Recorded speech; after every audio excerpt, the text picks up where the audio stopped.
സോളാറിലേക്ക് convert ചെയ്യുമ്പോൾ കാർബണിൻ്റെ അളവ് പ്രകൃതിയിൽ കുറയും. അപ്പോൾ തന്നെ ഒരു ശതമാനം കുറയ്ക്കാൻ പറ്റുകയാണെങ്കിൽ അത്രയും നല്ലതാണ്. അങ്ങനെ എനിക്ക് തോന്നുന്നത് ഗവൺമെൻറ്റുകൾ തീരുമാനം എടുത്തിട്ടാണ് ഈ സബ്സിഡി. കാരണം ഒന്ന് അവരുടെ ലാൻഡുകളിൽ ഇത് ചെയ്യണമെങ്കിൽ ഒരുപാട് സ്ഥലം വേണം. അപ്പോൾ ഏറ്റവും നല്ലത് എന്താ, കസ്റ്റമേഴ്സിൻ്റെ ഒക്കെ എല്ലാവരുടെ പുരപ്പുറം ഫ്രീ ആയി കിടക്കുന്നു. സബ്സിഡി കൊടുത്തു കഴിഞ്ഞാൽ എന്ത് ചെയ്യുക, അവർക്ക് ചെയ്യാൻ പറ്റും. അപ്പോൾ അതുകൊണ്ട് ഇന്ന് ഒരുപാട് പേര് അത് ചൂസ് ചെയ്യുന്നുണ്ട്. ശരത്ത്, താങ്കൾ ഈ സോളാർ മേഖലയിൽ 14 വർഷമായിട്ട് ബിസിനസ് ചെയ്യുന്ന ഒരാളാണ്. സോളാർ പലപ്പോഴും ഒരു കാലത്ത് ഇത് പെട്ടെന്നൊരു വിപ്ലവമായി മുന്നോട്ട് വരികയും പെട്ടെന്ന് തളരുകയും ഇതിനെക്കുറിച്ച് പല ചീത്തപ്പേരുകൾ പിന്നീട് ഉണ്ടാവുകയും, എന്നാൽ ഇന്ന് പെട്ടെന്ന് തന്നെ ഒരു കുതിപ്പായിരുന്നു സോളാർ എന്ന് പറയുന്നത്. സോളാർ എന്തിനാണ് ഇന്നത്തെ കാലത്ത് ഈ സോളാറിലേക്ക് മനുഷ്യർ തിരിയേണ്ടത്? അതിൻ്റെ ആവശ്യകത എന്താണ്?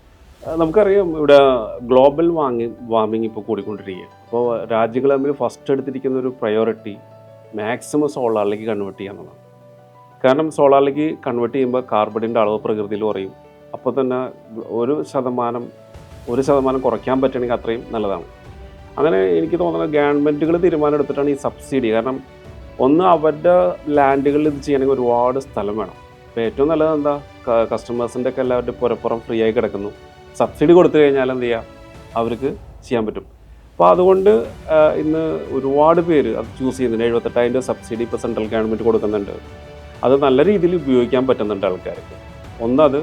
രണ്ട്, നമുക്കറിയാം, ഒരു സോളാർ വെച്ച് കഴിഞ്ഞാൽ എന്തൊക്കെ കാര്യങ്ങൾ സംഭവിക്കുന്നത് വെച്ച് കഴിഞ്ഞാൽ അവർ ആ വീട്ടിലെ ഇലക്ട്രിസിറ്റി ഫ്രീ ആക്കി കഴിഞ്ഞാൽ ഒന്ന് AC മറ്റുള്ള എല്ലാം ഫ്രീ ആയിട്ട് യൂസ് ചെയ്യാം. രണ്ട്, ട്രാവലിംഗ് ഫ്രീ ആക്കാം. ഇലക്ട്രിക് കാറൊക്കെ എടുത്ത് ബൈക്ക് എടുത്ത് ട്രാവലിംഗ് ഫ്രീ ആക്കാം. 3, പാചകം ഫ്രീ ആക്കാം.